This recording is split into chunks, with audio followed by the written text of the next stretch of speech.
dans ce creuset de désespoir. Les religions ne s'effondrent que par leur manque de pertinence. Ce qui restera des croyances contemporaines sera remodelé au regard de ce qui sera à nouveau à conquérir par les intelligences de l'humanité future. L'intelligence humaine évolue. Bonjour. À propos des caricatures et du fanatisme, ce que je vais vous dire ici va sans doute déplaire à beaucoup de gens. À vous peut-être. Et je vais vous dire ici pourquoi et comment toutes les religions sont appelées à disparaître. Deuxièmement, quelles sont les conséquences de la confusion identitaire sur les phénomènes religieux. Et troisièmement, quelles sont les racines du fanatisme. Alors, comment faut-il aborder cette fameuse question des caricatures du fondateur de l'islam? Il y a ceux qui disent qu'on est libre de caricaturer qui on veut et ce qu'on veut, et d'autres qui affirment qu'il y a des exceptions, des limites. On ne pourrait pas caricaturer un vivant parce qu'il est un grand chef et qu'il a au demeurant des moyens violents pour empêcher que l'on chatouille sa susceptibilité.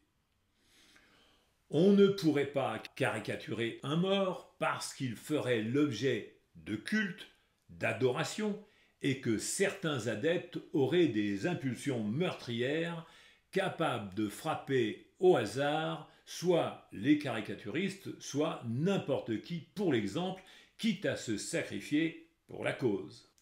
Alors, que faut-il penser de ces comportements vindicatifs associés à une religiosité? Quid de ces discours proférés au nom de religions dont certains adeptes font un prosélytisme agressif pour s'imposer dans les esprits et sur les territoires? Celui qui prêche s'amuse dans sa recherche de bons arguments et de ses figures de style pour persuader. Mais celui qui reçoit le discours est en quête de sens, parfois un sens existentiel, et il se fait séduire, toucher et convaincre. C'est plus qu'un consommateur, c'est un fidèle, au sens où sa foi l'engage. Peu lui importe les ingrédients de la recette rhétorique.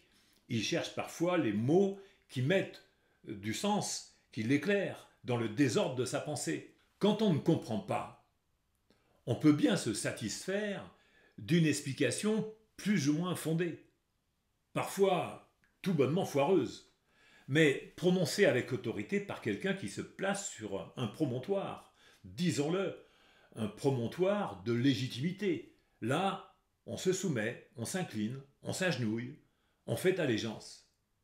Quand ce qui se passe dans le monde est en décalage trop important avec ce qui est présenté comme l'ordre intérieur, comme la vie spirituelle, alors la crise s'empare de la personne et elle peut embarquer aussi un grand nombre de personnes. La foi faisant religion, toutes les religions ont connu des crises. La foi connaît des états de crise depuis que la conscience se développe dans la tête de l'humanité. Elle fait son lit dans la recherche d'explications, qui se trouve confrontée à une impasse de la pensée.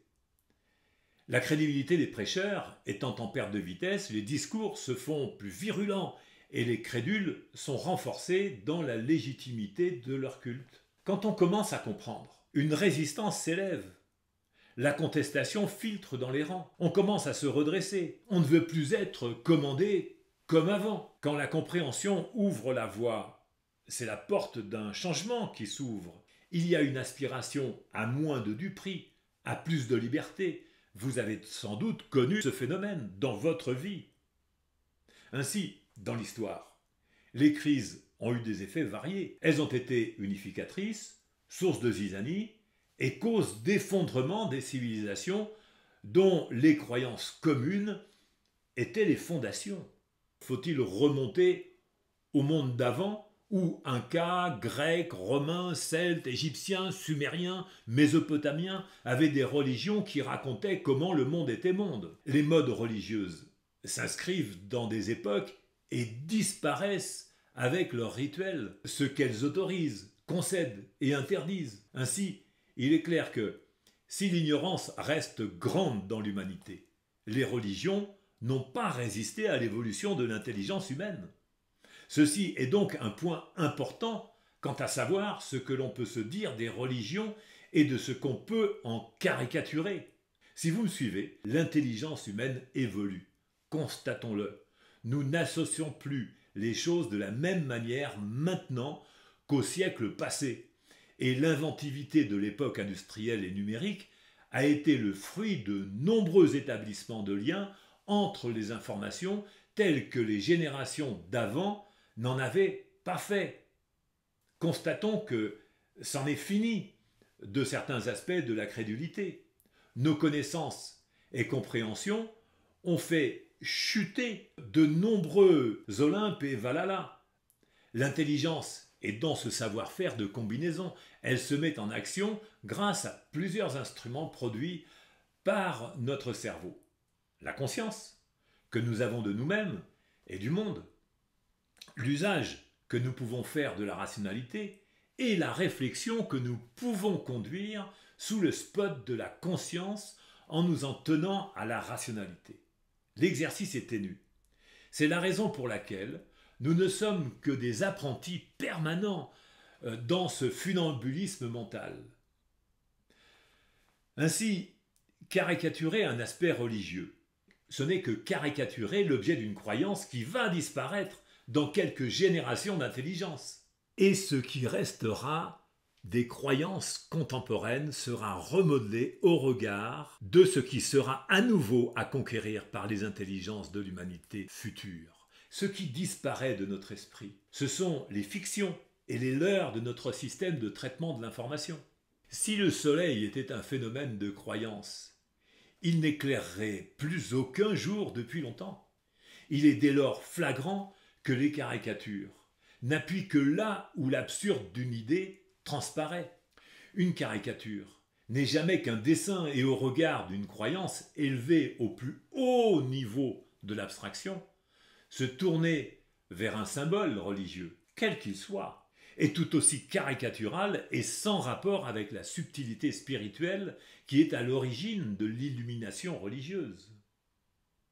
Logiquement, la caricature ne peut concerner que celui qui caricature.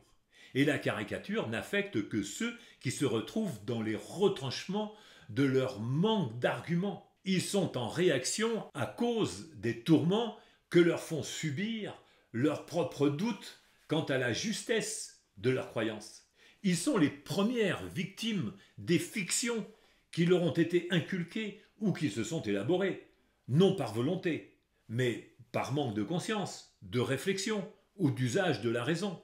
Ils sont perchés sur une émotion que les paroles de la raison ne parviennent plus à circonscrire, et ils en reportent la responsabilité à autrui. Paradoxalement, ils sont eux-mêmes les croyants convaincus de la justesse de la caricature, et coupables en eux-mêmes de cette infraction spirituelle, ils ne trouvent d'autres issues que d'aller se venger de leur faiblesse sur autrui. Ils ne savent pas faire la différence entre être insulté et se sentir insulté. Ils confondent la réalité et l'imaginaire de leur crédulité. Ils prennent le mot pour la chose, sans distance, le nez collé à la vitre, sans pouvoir réfléchir. Ils prennent pour eux ce qui ne l'est pas, parce qu'ils sont en pleine confusion. Ce qu'ils prennent pour de la foi n'est qu'une obsession de leur pensée bloquée. Dès lors, la religion n'est qu'un prétexte et peu importe le texte. L'affaire du fanatique n'a en réalité besoin que d'un support à ses tourments, son mal-être et son martyre d'existence. Ainsi, c'est le manque de sens que l'individu donne à la vie qui fait le paradoxe du fanatisme. C'est dans ce creuset de désespoir qu'il me semble pertinent d'aller fouiller, pas dans l'usage de la raison, ni même dans la pratique de la religion. Abonnez-vous.